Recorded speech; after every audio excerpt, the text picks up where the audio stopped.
How do I increase my love for Allah? I'm going to give you a few tips. How many?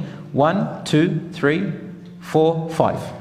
Just 5 tips on how to increase your love for Allah, so that your love in your heart for Allah guides your actions automatically without even trying.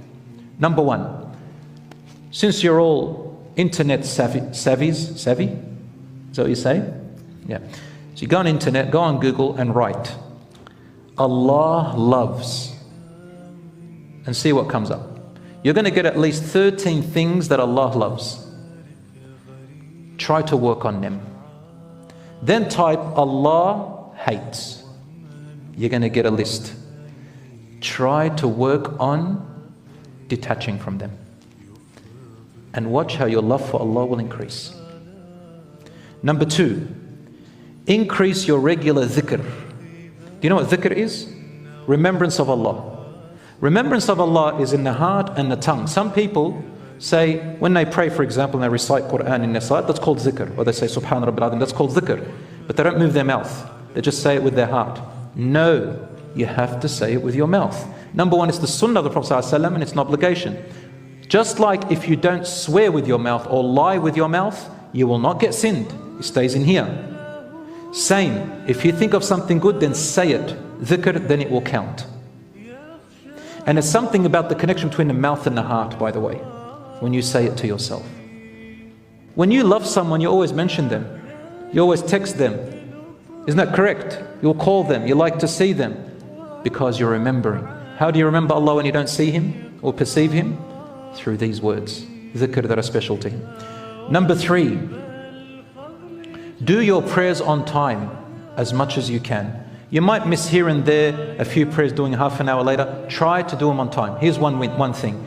Get into regular habit as much as you can. It's not 100%, 70%. That when the prayer hits, you leave everything you're doing. Wallahi, you'll be more productive if you do leave it and go and pray and come back. Number 1, you re-energize your thought process. You rest. Number 2, you get to move around. Number 3, you feel more organized and in order, rather than rushing and having something on your mind. Number 4, read about Allah's names, who He is, His mercy, His blessings, His forgiveness, what His angels say about Him, and so on.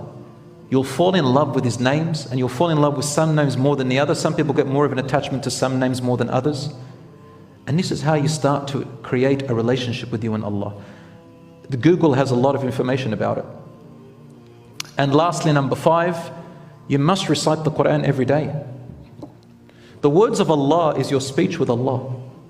وَمَنْ أَحْسَنُ مِنَ اللَّهِ قَوْلًا. Who is the best than Allah's speech?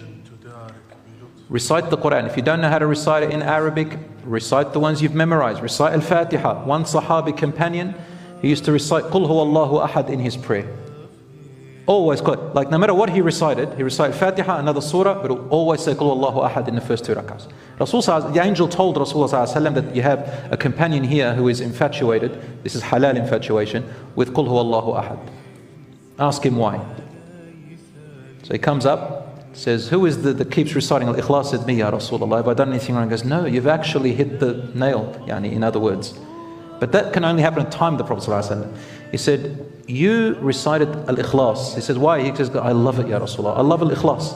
I love how it tells me how God is just so one and unique and the only one, and just does something to me. He said, the angel has come to tell me that he loves you for loving Surah Al-Ikhlas. So you will have an attachment to something than the other.